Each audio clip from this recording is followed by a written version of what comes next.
There's always something. There's always something. Welcome to Jay's Corner, everybody. I've now turned on the microphone.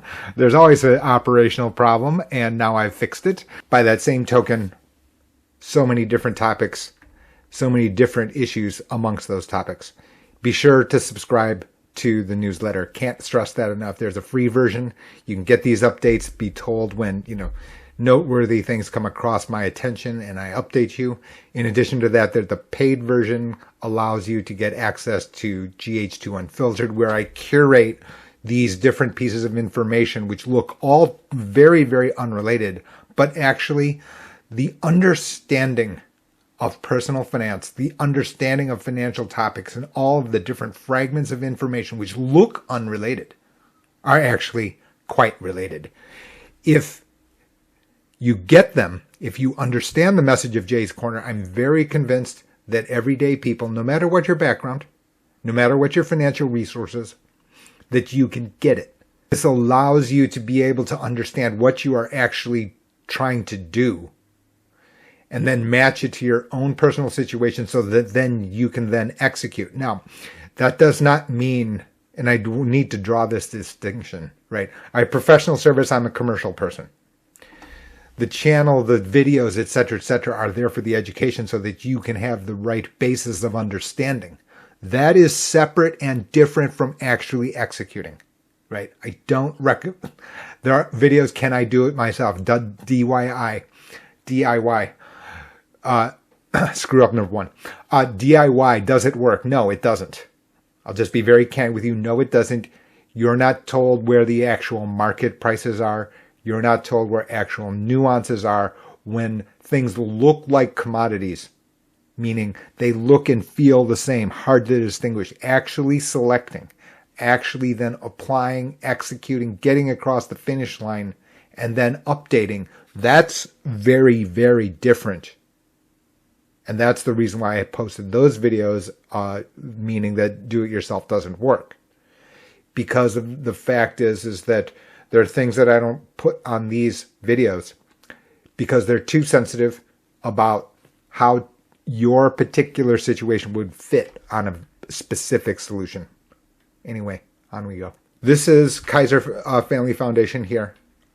No question about it. No question about it. I'm not picking on, just run-of-the-mill providers of information.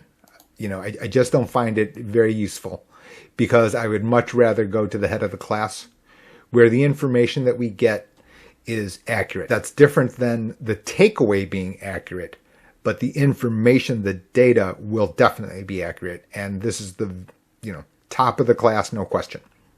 They're giving you a preview here on the market, on the health insurance marketplace going into next year. And you see it here, 10% premium hikes in 2023. Now, we're not going to get too far in the weeds regarding, the causes, etc. I'm going to put a link after the video where you're going to be able to actually read it yourself. That said, this is a notable change from the prior 2 years. What I would call the prior 2 years to be is that health insurance companies got used to the enrollee pool. That's it. And because of that, then new entrants into the marketplace, when coupled with increased tax credits, that has led to the rise of enrollment inside of individual health insurance in terms of enrollment numbers. But because of the competition, because of the comfort level with the policyholder pool, you've had new entrants, and new entrants has served the consumer well. Why? Competition. That's the bottom line. That said, now that we have we're living in the world of COVID, and we have a difference, utilization, etc., and things like that, and normal inflation, which is lower in healthcare costs, regarding healthcare costs, than it is on gas and food. Nevertheless, 10% is notably higher than almost flat over the past 2 years. almost flat for the past 2 years, especially in HMOs, probably lower, very, very sensitive to the location where you live. Okay, that's it for individual health insurance. Now, note that this last thing, though many enrollees could face much higher increase if Congress doesn't extend enhanced tax credits. So on Jay's Corner, in the public, I've been stating this already. You can see other information about that. The APTC, which is the Advanced Premium Tax Credit, the subsidy to lower your health insurance premium, to lower your deductible and out-of-pocket maximum, it's not going to go away as it currently exists.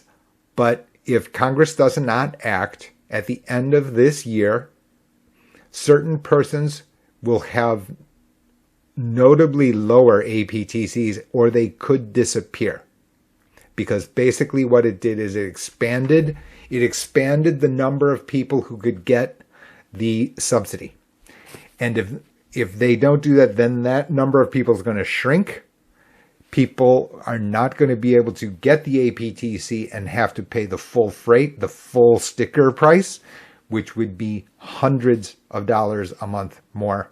As I've been stating to people for financial planning reasons, that they definitely wanted to check out for 2022 because it was so valuable in financial terms.